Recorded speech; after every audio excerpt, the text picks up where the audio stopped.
प्रिय छात्रों, मैं गोविंद सर आज हिंदी व्याकरण का एक नया अध्याय लेकर उपस्थित हुए हैं, जिसका नाम है विशेषण। आइए सीखते हैं कि विशेषण क्या है। विशेषण का शाब्दिक अर्थ होता है विशेषता बताना। विशेषता बताना।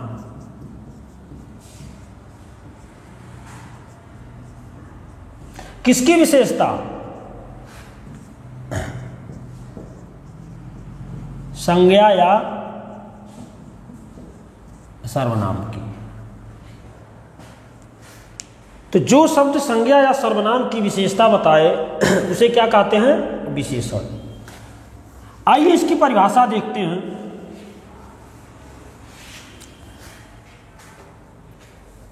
कामता प्रसाद गुरु के अनुसार जिस शब्द से संज्ञा की व्याप्ति मर्यादित होती है,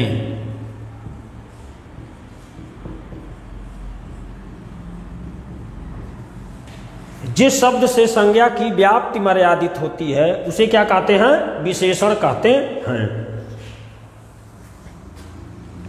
अथवा करके दूसरी परिभाषा,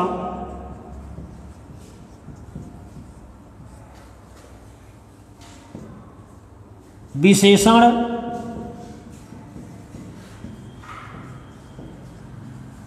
वह विकारी शब्द है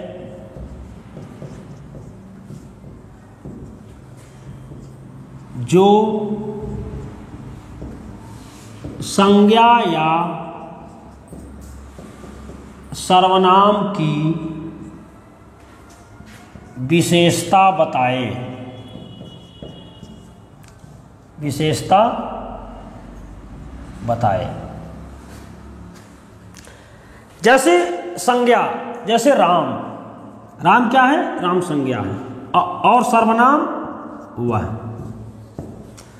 अब राम की विशेषता और सर्वनाम वह की विशेषता जो बताए। जैसे राम अच्छा है, तो अच्छा शब्द क्या हो गया? विशेषण। राम बुरा है तो बुरा शब्द क्या हो गया? विशेषण। राम भला है या राम उचित खान पान करता है तो यहाँ भरा, बुला, अच्छा, बुरा, भला, उचित, ये सब शब्द क्या हो गए? विशेषण। अब सर्वनाम जैसे वह सुंदर है, वह सुंदर है, वह काला है, वह मोटा है, वह लंबा है, वह पीला है, वह छोटा है। तो यहाँ पर काला, पीला, लंबा, मोटा, छोटा, अच्छा, बुरा, भला, उचित, इन्हीं शब्दों को हम क्या कहते हैं? विशेषण कहते हैं। आइए अब देखते हैं कि विशेषण के भेद कितने होते हैं। विशेषण के भेद। तो विशेषण के 4 भेद माने गए हैं। कितने भेद? 4 भेद। इसका ट्रिक है, क्या है ट्रिक? सर्व गुण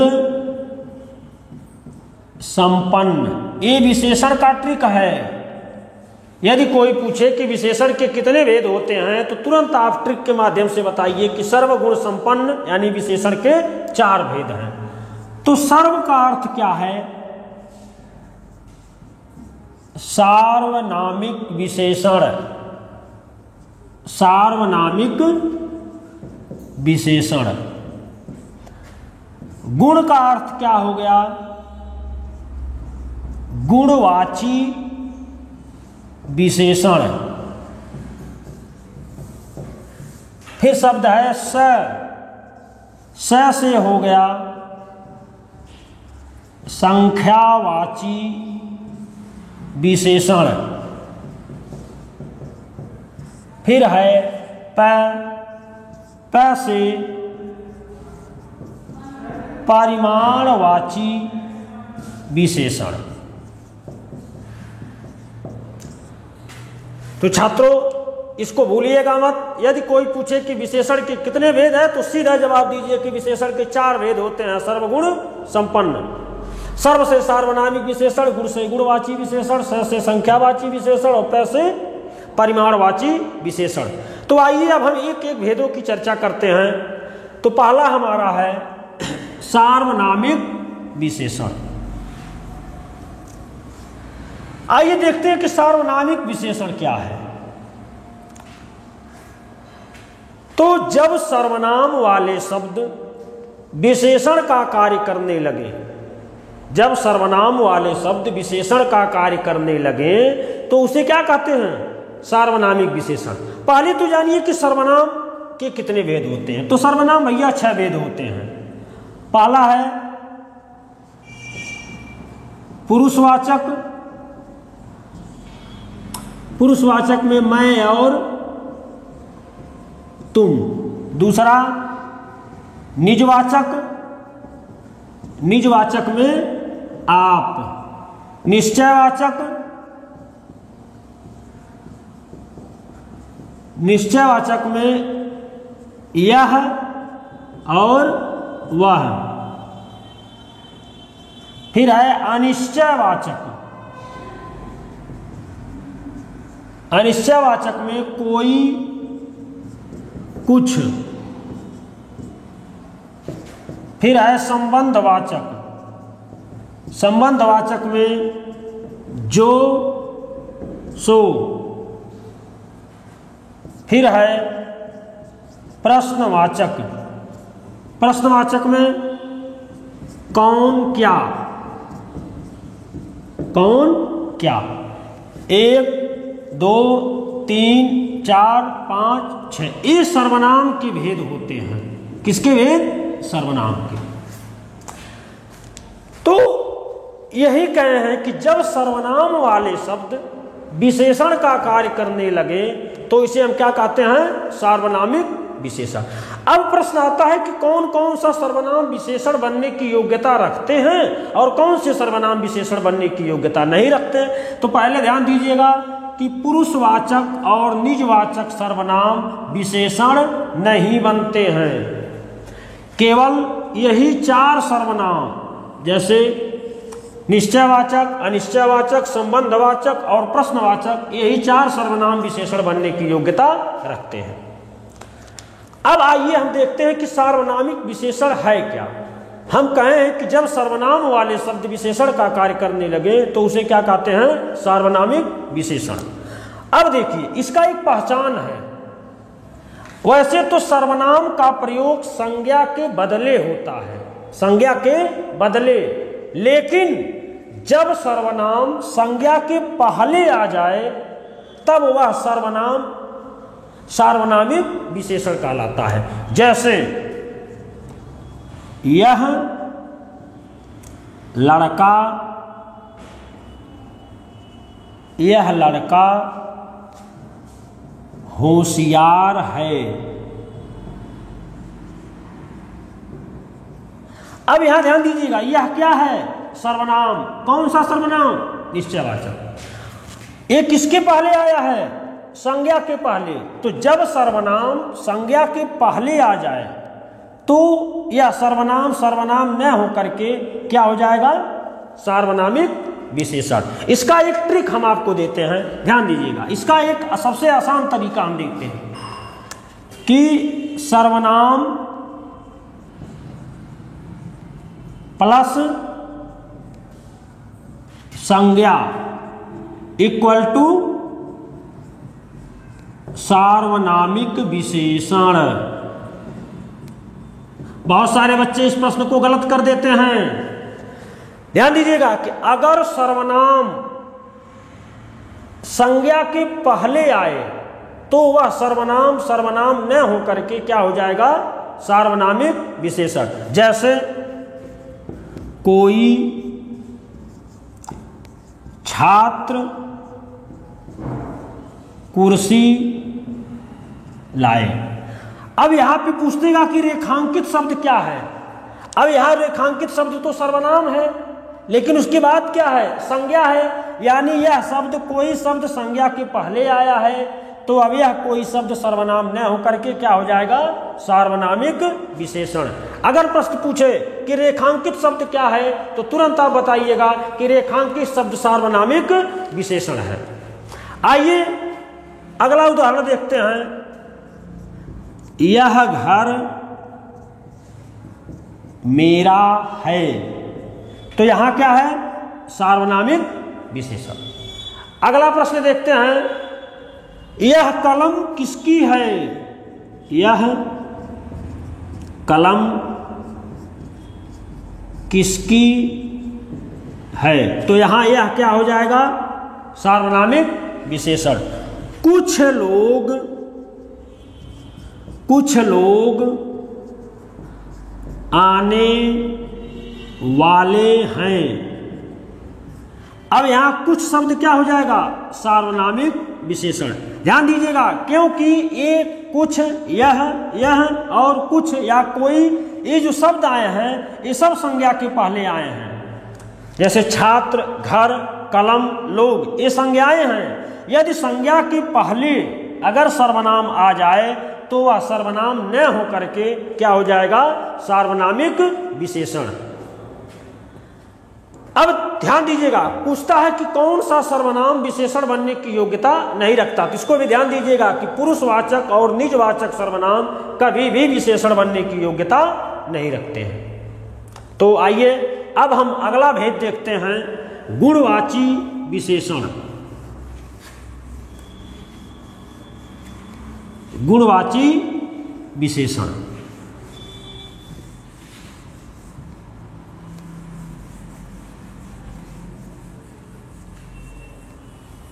विशेषण का दूसरा भेद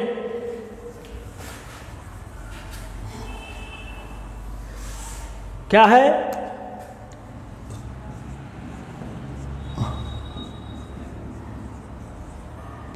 गुणवाची विशेषण।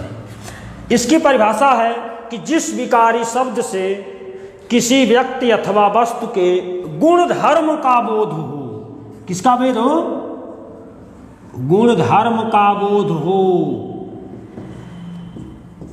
तो उसे क्या कहते हैं, गुणवाची विशेषण। जैसे मोटा, पतला, लंबा, ऊंचा, नीचा, सीधा, अगला, पिछला, भूत, भविष्य, वर्तमान इत्यादि शब्द जो है किसमें आ जाएंगे, गुणवाची विशेषण में। लेकिन एक प्रश्न पूछता है कि गुणवाची विशेषण के कितने भेद होते हैं, तो गुणवाची विशेषण के 6 भेद होते हैं। पहला है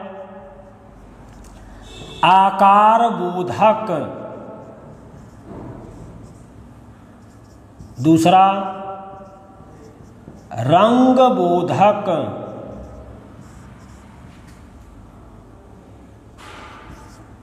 स्थान बोधक,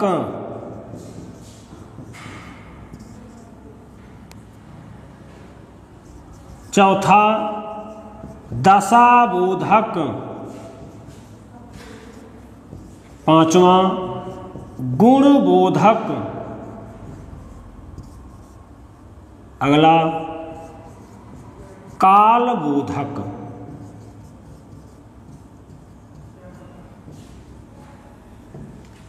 प्यारे बच्चों, इसको ध्यान से समझिएगा क्योंकि यहां से बहुत सारे प्रश्न आते हैं।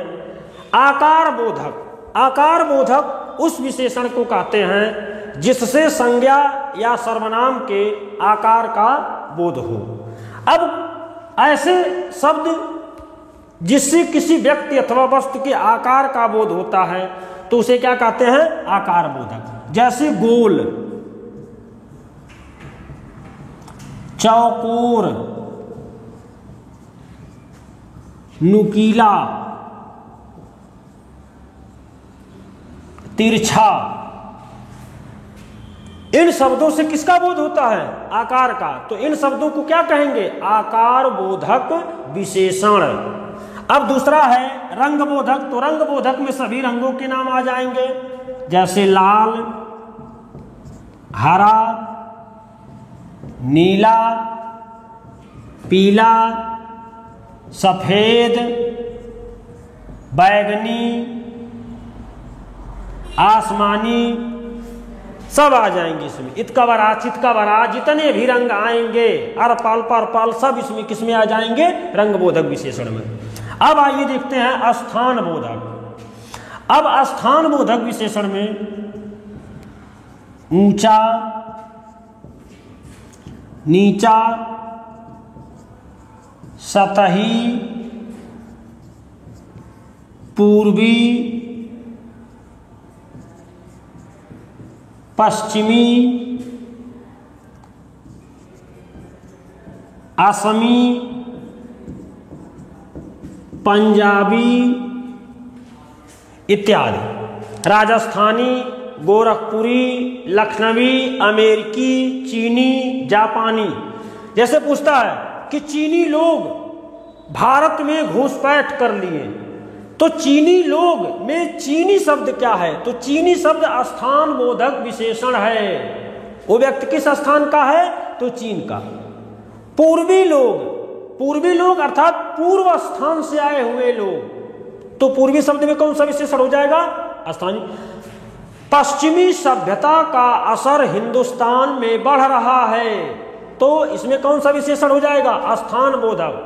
क्योंकि जो सभ्यता कहाँ की है? तो सभ्यता पश्चिमी है, इसलिए पश्चिमी शब्द क्या हो जाएगा? स्थान बोधक विशेषण। अब आइए देखते हैं दशा बोधक विशेषण क्या होता है। जैसे रोगी, निरोगी, कृषकाय,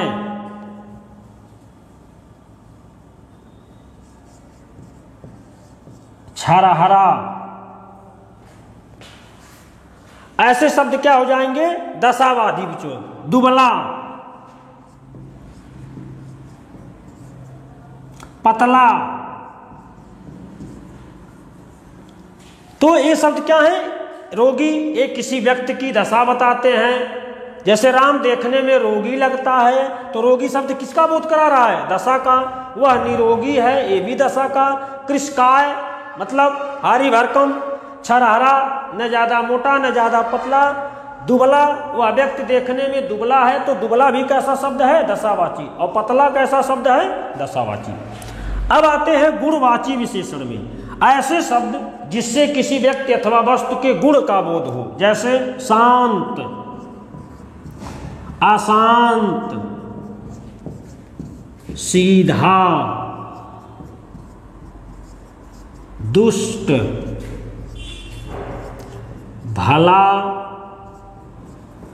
बुरा, न्यायी, अन्यायी, उचित,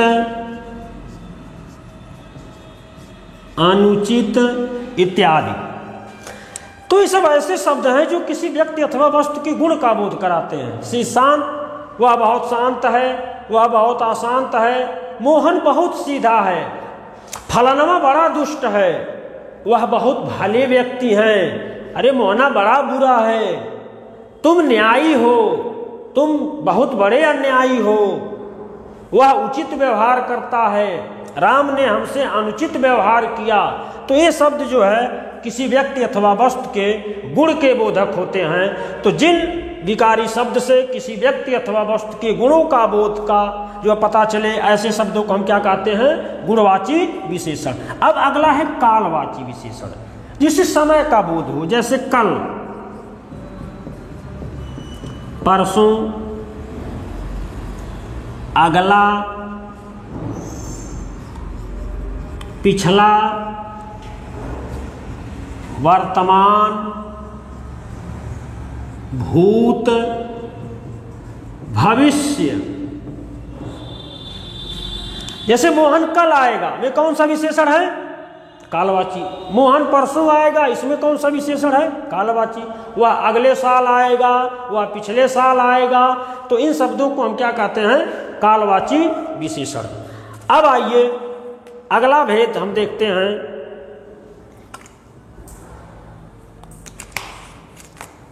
संख्याबोधक विशेषण, संख्याबोधक विशेषण।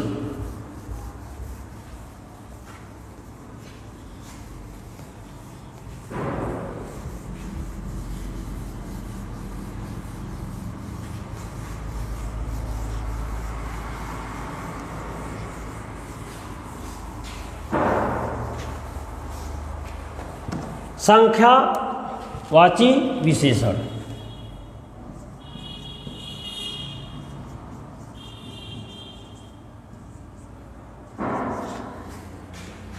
जिस विकारी शब्द से किसी व्यक्ति अथवा वस्तु के संख्या का बोध हो तो उसे हम क्या कहते हैं? संख्यावाची विशेषण। अब देखिए भैया, इसके भी दो भेद माने गए हैं। एक तो निश्चित संख्यावाची और दूसरा अनिश्चित संख्यावाची। अब निश्चित संख्यावाची के कई भेद होते हैं, जैसे गणनावाची, दूसरा क्रमवाची, तीसरा समुदायवाची, फिर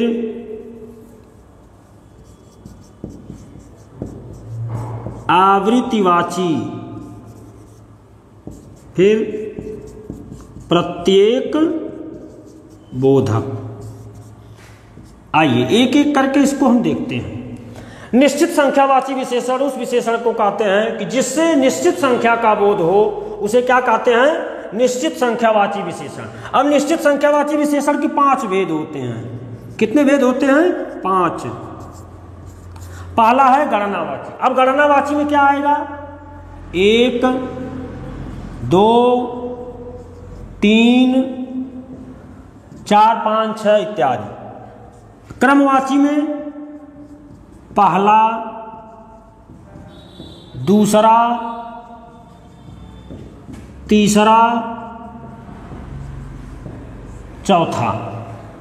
अब है समुदायवाची। समुदायवाची में दोनों, तीनों, पांचों।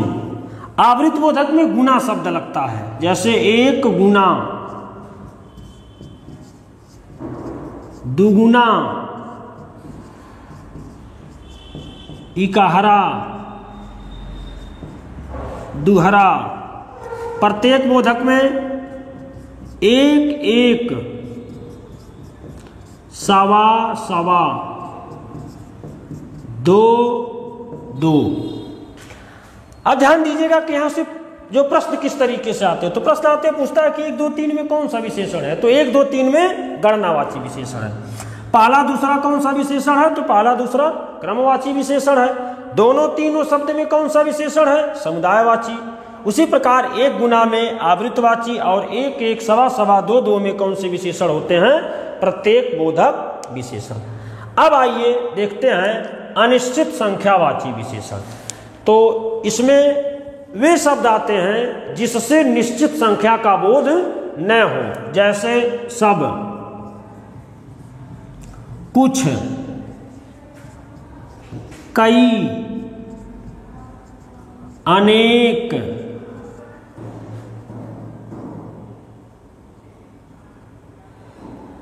इससे संख्याओं का निश्चित बोध नहीं होता। जैसे सब लोग चले गए, अब कितने लोग गए नहीं पता। कुछ लोग आने वाले हैं, अब कितने लोग आने वाले हैं नहीं पता। कई लोग आने वाले हैं, अनेक लोग आने वाले हैं। तो यहां सब, कुछ, कई और अनेक शब्द क्या हैं? अनिश्चित संख्यावाची विशेषण। आइए अब चौथा भेद देखते हैं, परिमाणवाची विशेषण।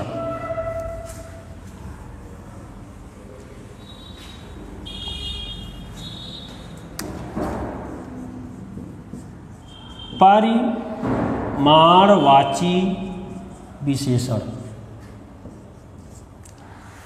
तो परिमाणवाची, परिमाण का अर्थ होता है माप तौल से संबंधित वस्तुएं।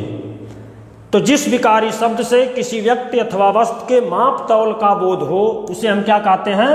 परिमाणवाची विशेषण। अब इसके भी दो भेद होते हैं।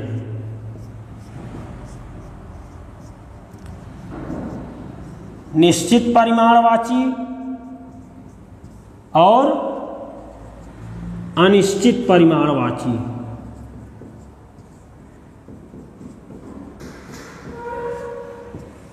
तो जहां माप तौल का निश्चित बोध हो उसे निश्चित परिमाणवाची, जैसे 10 किलो घी, घी कितना है 10 किलो, तो निश्चित परिमाणवाची।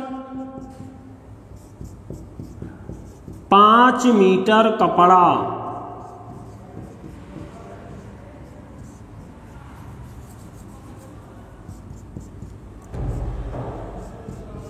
एक क्विंटल गेहूं,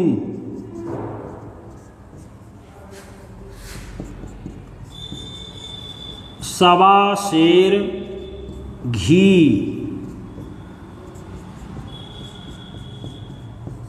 5 गज मलमल। तो यहां पे देखिए मात्रा का निश्चित बोध है। घी कितना है 10 किलो, कपड़ा कितना है 5 मीटर। तो यहाँ पे 10 किलो, 5 मीटर, 1 क्विंटल, 2 सेर और 5 गज में कौन सा विशेषण है? निश्चित परिमाणवाची विशेषण। अब आइए देखते हैं अनिश्चित परिमाणवाची विशेषण क्या है। जहां माप तौल का निश्चित बोध न हो उसे अनिश्चित परिमाणवाची विशेषण कहते हैं। जैसे सब धन, धन कितना था नहीं पता, तो यहां क्या हो जाएगा अनिश्चित परिमाणवाची। सब धन, सारी संपत्ति,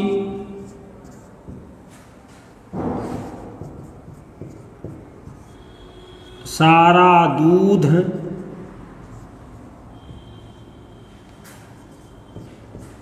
पूरा आनंद,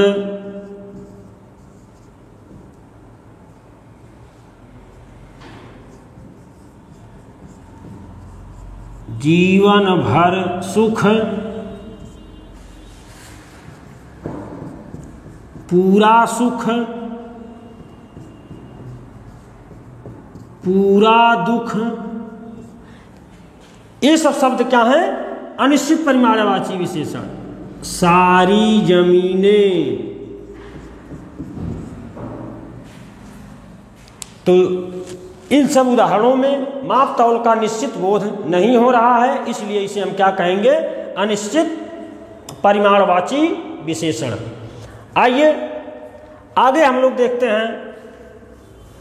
4 भेदों के अलावा भी एक प्रश्न पूछा जाता है कि प्रविशेषण किसे कहते हैं।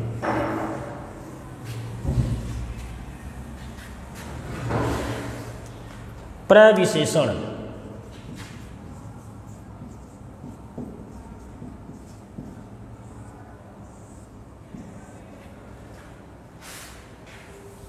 कुछ शब्द विशेषण की भी विशेषता बताते हैं, तो जो विशेषण की विशेषता बताए उसे क्या कहते हैं प्रविशेषण। और कामता प्रसाद गुरु इसे अंतर विशेषण नाम देते हैं। क्या? अंतर विशेषण। जैसे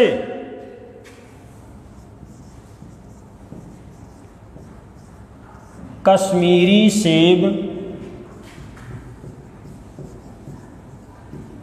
सिंदूरी लाल होता है। यहां विशेषण शब्द क्या है? लाल। लेकिन लाल की भी विशेषता कौन बता रहा है? सिंदूरी शब्द। तो सिंदूरी क्या हो जाएगा? प्रविशेषण। अब यहां ये सिंदूरी लाल की विशेषता बता रहा है, तो सिंदूरी क्या हो जाएगा? प्रविशेषण। अगला उदाहरण, क्षत्रिय